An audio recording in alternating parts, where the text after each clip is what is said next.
Well, you're gonna see your excellent run one more time. Cool breeze, birds and clouds. Relax and enjoy.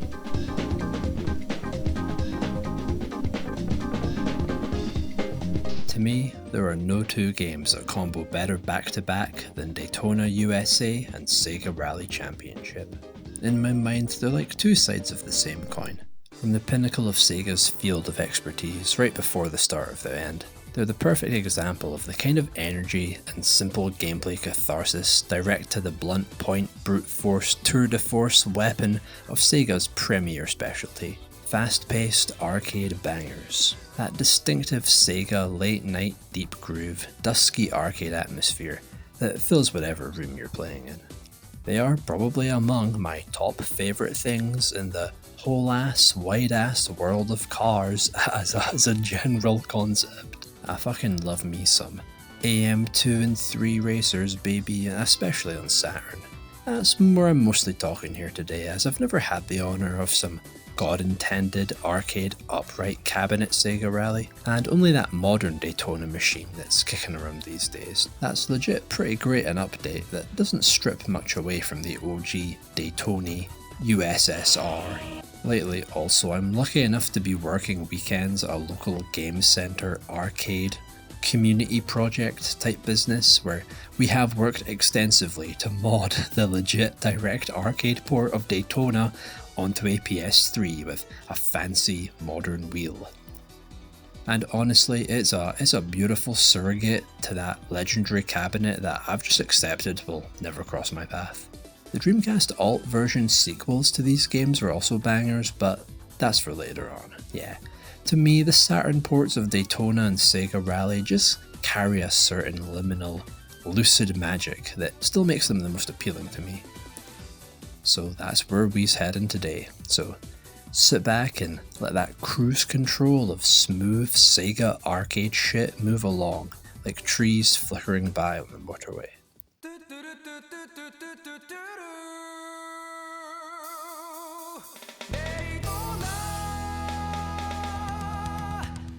Daytona USA's big blue skies, big dumbass American fast cars skidding along tarmac and heavy turns that lock into the grip beneath your tires, forcing your way around every turn with such viscerally weighted swerves away from every corner and wall that will fucking total your whole run, lunging you ridiculously high, sky high. I want to go forever. I can't say I've ever driven a car, so realism I cannot comment on. But the feeling of traction as you roughly power along the course is like peeling yourself along some kind of pleasant sensory brain sandpaper. The hefty controlled chaos precision of the controls fucking rule.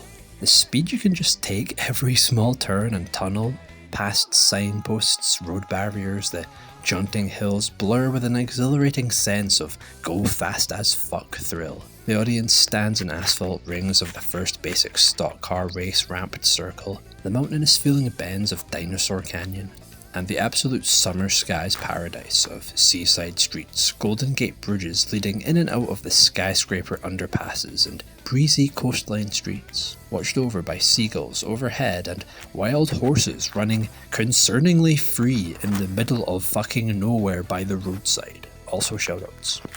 The Saturn version has a bonus mode of unlocking cars among all your arcade plays, but it's largely as direct a port as they probably could have made, presumably, because, I mean, hey, Daytona Arcade still looks dope to this day, and hence Saturn Daytona replicating its scale, it kinda runs like a bit ass, you know. Good ass, and respectfully.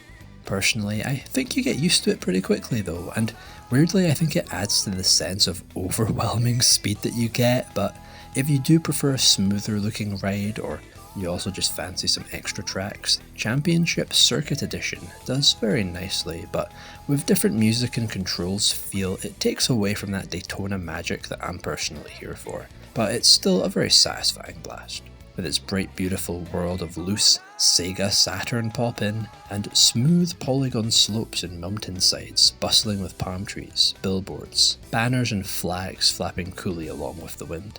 Like a summer drive summer, tropical, exotic, yet nostalgic. carried on by that warm wind of the absolutely fucking goddamn fire ass music that ties everything up into that pure Sega arcade bliss that Daytona maybe captures better than any other thing in the world. The menu's themes all flicker and groove with riffs and energy like a line of cars just about to start up and drift through into the main 3-track themes. Rolling Start with its constant building chorus of subtle focused riffing excitement, wheel spinning drum fills and those powerful, goddamn funky as fuck E-piano chords, all drowning out with those cheesy vocal flourishes that ring like crowds cheering.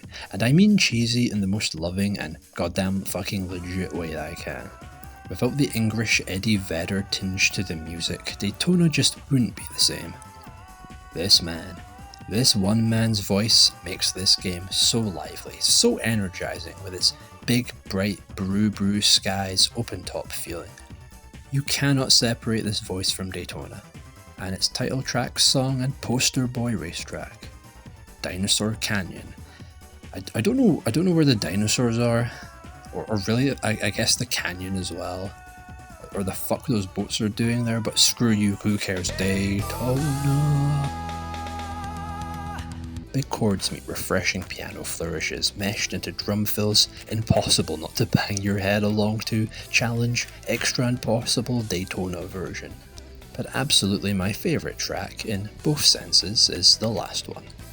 Yeah, Dinosaur Canyon feels the most fast and thrilling with all of its little series of turns into big turns, but Seaside Street Galaxy's sharp, challenging hairpins alongside huge bridge view stretches and that careful pinpoint drift through the middle of the tunnel passages will never not make me orgasm internally, mentally.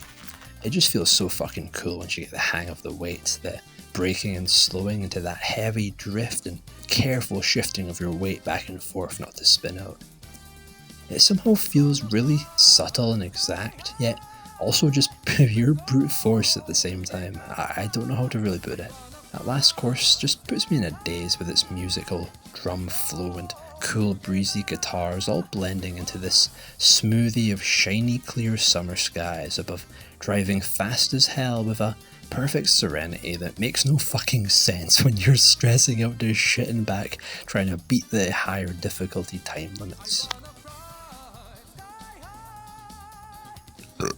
Me when I'm making fajitas while stoned as fuck. Daytona USA is endlessly replayable and invigorating with its overpoweringly fire music radiating the heat of the blue skies beating down on you. It will always be a game that I can play and get a boost from, no matter what. I am horny for the Hornet. And gentlemen, start your engines, is something I'm convinced my brain subconsciously plays for me every single morning to get me to wake the shit up.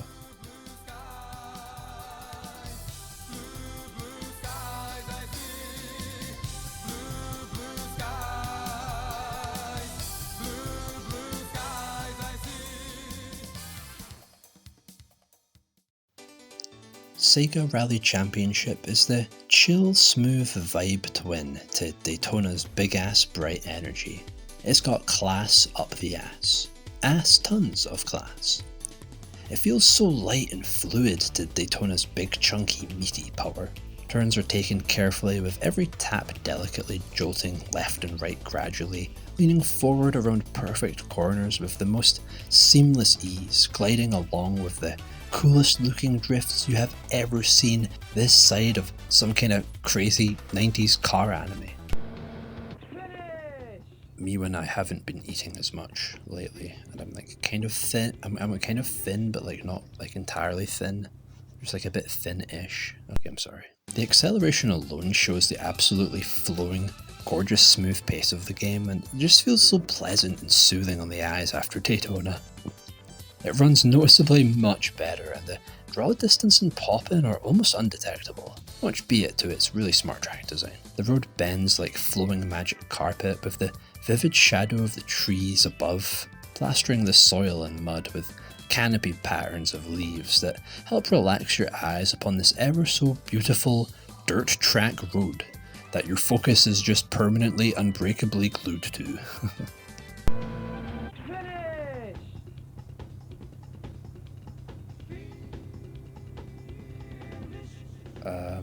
Me when I become a legal resident of Finland.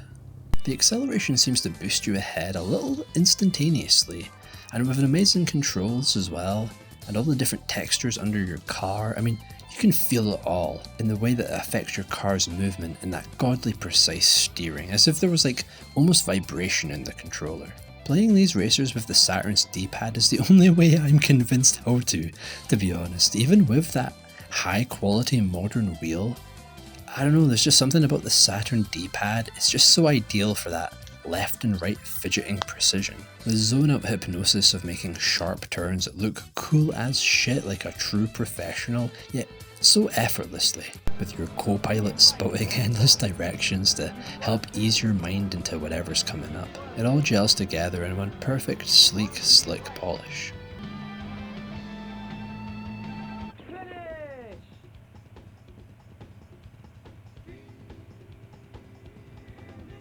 Me when I become like a fish, partially, and I develop fins, but they're not really like quite all there yet. The music during the races is, for lack of a better word, very driving, which is appropriate because you also drive cars in this game. Lots of chunky guitar riffs building into frenzied solos, aggressive yet still managing to hold down its sense of sophistication with the odd synth brass and blaring big piano chords pushing you on. The real magic though comes from the replay music. Once you're done racing and just let your performance reel back in this cinematic showcase of sick drifts and smooth turns into the fucking tightest, most satisfying hairpin you've, or at least I've, ever managed to pull off in a racing game. I don't know how I do this shit, honestly. It's like the one racing game I'm half decent at. The grooves of that Sega-ass piano keys and constant unfiltered energy held up with a soft tiny synth that reworks that high-class suit and tie cool Japanese car feel back into the chaos. Building up into these absolutely euphoric sequences and riffs and chords that come out of nowhere, nestled in something of a back-end optional part of the game too. It's like the greatest fucking music I've ever heard, and it's also the least commonly heard tracks you'll find in the game. It's just also relaxing yet full of energy. I don't think I can even really explain how much I love Sega Rally's OST. With extra car customization and game modes, and the Time Attack exclusive Lakeside Purple Evening Dreamscape course that's absolutely brutal compared to the rest, with narrow, constantly winding corridors of ditch banks along the dull autumn trees that unfold to reveal said lakeside in question. The camera positioning in the replays, especially this one, sometimes show off bits of the out-of-bounds modelling of the tracks and the lack of floor texture behind all the walls you see and such, which is fair because the replay's got to focus on the car, not the scenery looking clean. And besides, it's honestly really charming to see the slightly rough end of the game here. Really, every track's details are quite minimal actually, but brilliantly so.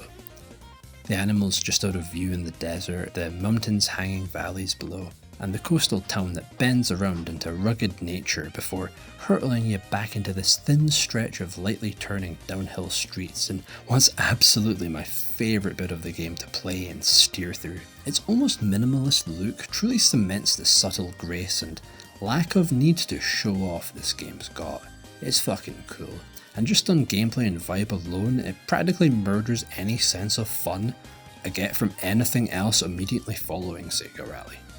Yes indeed, I am this game's bitch. I like it just the tiniest little bit more than Daytona, honestly. Even though I much more enjoy the feel of Daytona, Rally just has that plus the gameplay that keeps coming me back. Not that I don't just then immediately proceed to also play Daytona again afterwards. This is my life. An endless cycle of back and forth, hungering for the tasty, contrasting sweet and salty, big, bright, noisy catharsis of Daytona and the chill, classy, smooth, relaxing bliss of Rally. They are one to me. If I'll ever actually get to play them on their God-given original arcade forms at any point, Well, that will just be a matter left up to Jesus, I'm guessing. But really, I'm perfectly happy making do with just a big ass screen and a Saturn controller. They are games not just synonymous with the Saturn, or even just the Sega. They are the very thing I miss and love about arcades and the atmosphere there. And these two games capture that atmosphere in its essence, I think. As I walk around in my daily life, bike to and from work, hell, even when I'm making a long car drive down somewhere, with all the people, places and nature passing by, blurring into the distance, you can make a pretty good guess that I might be listening to some good ass Sega racing game music. That bright summery Sega aesthetic is one of my favourite things video games have to offer. So hey, Daytona, let's go away.